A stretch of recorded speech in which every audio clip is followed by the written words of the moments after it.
bênção estarmos juntos nessa manhã, e sobretudo ter o Senhor Deus no nosso meio. É algo maravilhoso.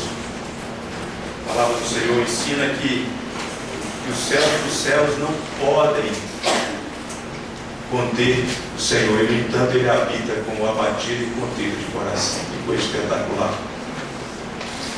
Deus é tão grande, tão imenso, e no entanto vem habitar no meio dos pecadores e viver no meio dos pecadores e nos pecadores na pessoa do Espírito Santo de Deus.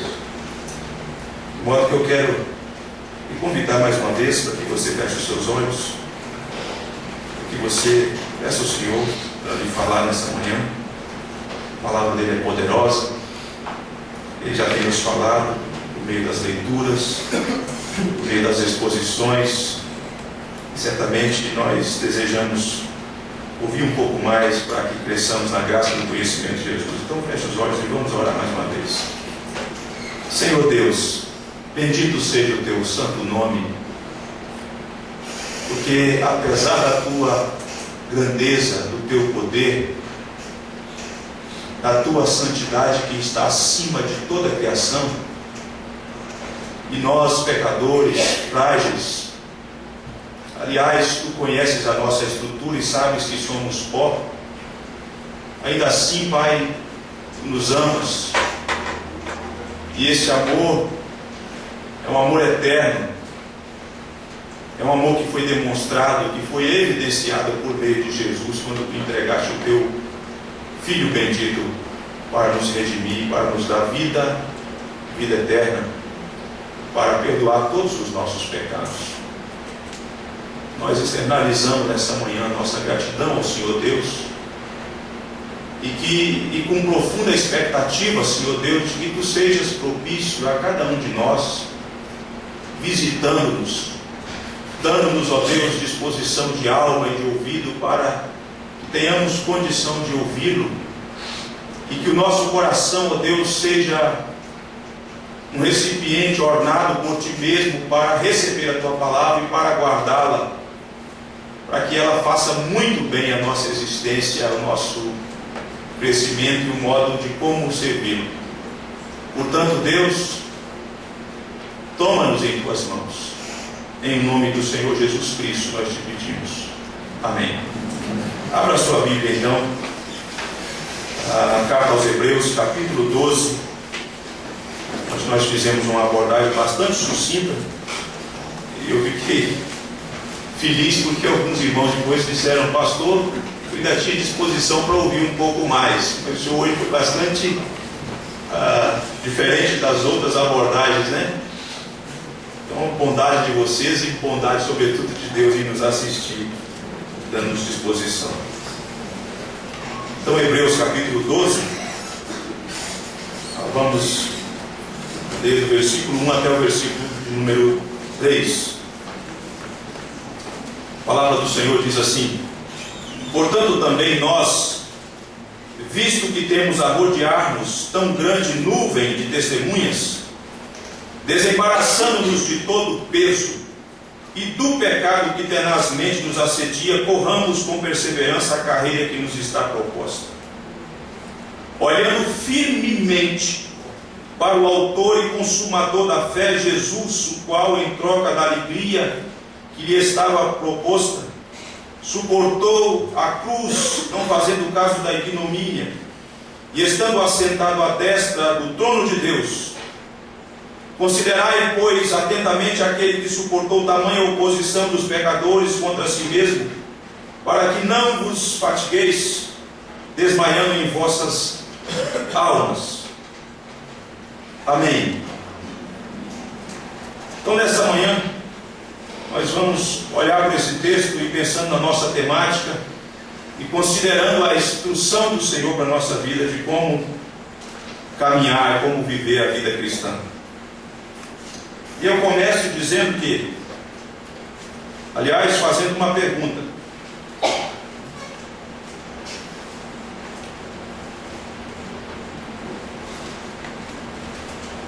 quantos de vocês já participaram de uma corrida? É uma pergunta retórica, vocês não precisam responder. Porque é interessante isso. Eu conversando com o Djalma disse que ele é corredor, ele corre aí 16 quilômetros, né? Então está sempre praticando algum tipo de esporte, futebol, e também corre. Eu participei de uma corrida lá em Vitória. Nós temos anualmente lá uma corrida que é chamada 10 milhas Garoto, promovida pela Chocolate Garoto. E aqueles que conhecem Vitória, só mapeando como é esse roteiro, começa na praia de Camburi, cruza a terceira ponte, faz a ligação de Vitória da ilha com Vila Velha, e a chegada então é exatamente na Chocolate Garoto. Eu ouvi acerca dessa corrida, fiquei encantado com a premiação. Eu não sabia como as coisas funcionavam, mas o meu coração ambicioso quis ganhar o prêmio. Eu queria um prêmio. Na época era um prêmio de 5 mil reais. Eu não tinha essa musculatura nessa região, como o reverendo Gustavo. Eu estava fino também, praticava esporte regularmente, e fui empolgado, na expectativa de que eu iria ganhar o prêmio. Cheguei lá, aquela multidão se preparando, fazendo alongamento, e aproximou-se de mim um moço, um senhor com 70 anos, fazendo alongamento, piquezinho, franzino. E ele falou assim: e aí, você participa, filho, de todas as corridas? Como é que é? Eu falei: não, eu não, é a primeira vez. A primeira vez, e ele estranhou, né? E ele disse que participava então da corrida de São Silvestre, ia para o Rio de Janeiro, ele vinha para Belo Horizonte. E eu olhei para aquele moço com desdém. Falei: há 70 anos, conta outra, rapaz. Não acreditei de que ele então participava de tudo isso e fosse capaz de concluir, de cruzar a faixa de chegada lá na Chocolate Garoto.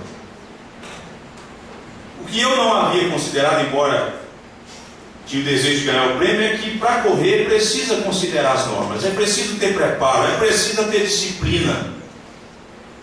E aquele moço estava fazendo uma coisa que eu não fazia. Eu fui para lá pensando que era só chegar lá e correr e ganhar. Ele estava fazendo alongamento e eu não. Começou a corrida, e para meu espanto aí eu fiquei decepcionado, porque os profissionais saem na frente. Eu não sabia, fiquei frustrado, já desanimado com aquilo, mas comecei também correndo. E então, ao som daquela música das vitórias de Ayrton Senna, porque ele tinha falecido logo naquela época, e aquilo então, aquela comoção do povo, porque o povo apreciava muito Ayrton Senna, e aquele sol que você tinha a sensação que estava tremendo, e quando você então começava a subir então a terceira ponte, parecia que aquilo estava por volta de 10 horas da manhã, verão. No meio da terceira ponte, eu fui perdendo vigor e fui diminuindo o passo, e comecei a andar. E quando eu olho para a pista da esquerda, quem vem me cruzando? Vovô, 70 anos. E ele acabou sendo o meu estímulo para que eu voltasse a correr e chegasse a terceira até a Chocolate. Consegui. Muito mal colocado, sucedi a pontuação. Ganhei umas barrinhas de chocolate, umas laranjas, sentei na calçada, esmurecido, comi aquelas barrinhas de chocolate todas, chupei todas as laranjas, 4 laranjas, para recobrar ânimo e pegar o ônibus para ir embora. Não tinha considerado, não sabia dos critérios, das normas, da disciplina que tinha que ser levada a sério, do preparo para correr bem.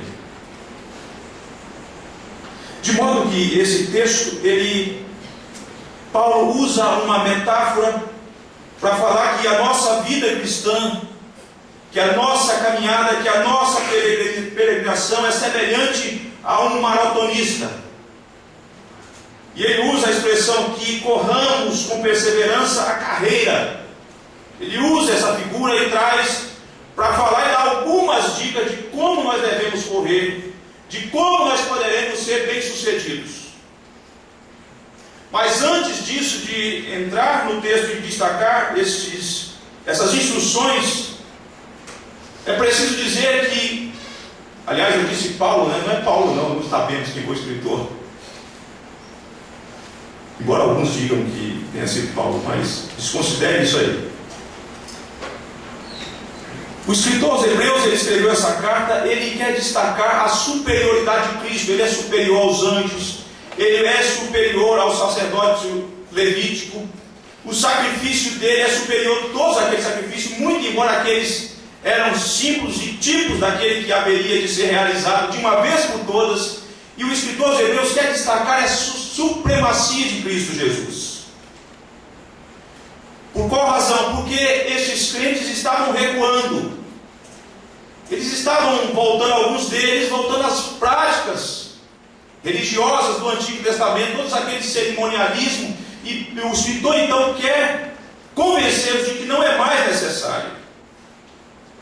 De modo que quando nós chegamos no capítulo de número 11, como nós vimos aquela pequena porção ontem, ele usa aquele capítulo como que ilustrativo, como que um exórdio para falar que aqueles homens, eles foram o que foram, e eles fizeram o que fizeram por conta da fé, por conta da graça de Deus, de modo que não precisa mais, não há necessidade, aliás, nunca houve, não há necessidade das obras, para que nós sejamos aceitos por Deus, para que nós sejamos amados por Deus, muito embora a fé precisa ficar evidente, como assistência da graça. E aí, depois de Paulo não escreveu aos Hebreus, falar sobre isso, falar sobre vários personagens, ele então como que numa conclusão, portanto, já que eles viveram assim, já que eles demonstraram, já que nós podemos olhar para o testemunho deles, então é a nossa vez de correr a maratona cristã.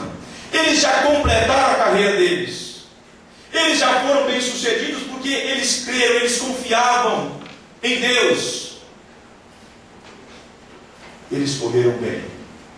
Eles consideraram a norma. E Paulo, portanto, também nós, agora é a nossa vez. E ele então usa aqui a expressão, usando que temos a rodear-nos tão grande nuvem de testemunhas.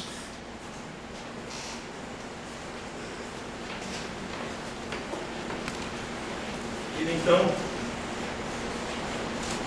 alguns exegetas, no meu entendimento, equivocadamente, diz que essas testemunhas são as pessoas que estão à nossa volta hoje. Eu entendo que dentro do contexto não dá para afirmar isso.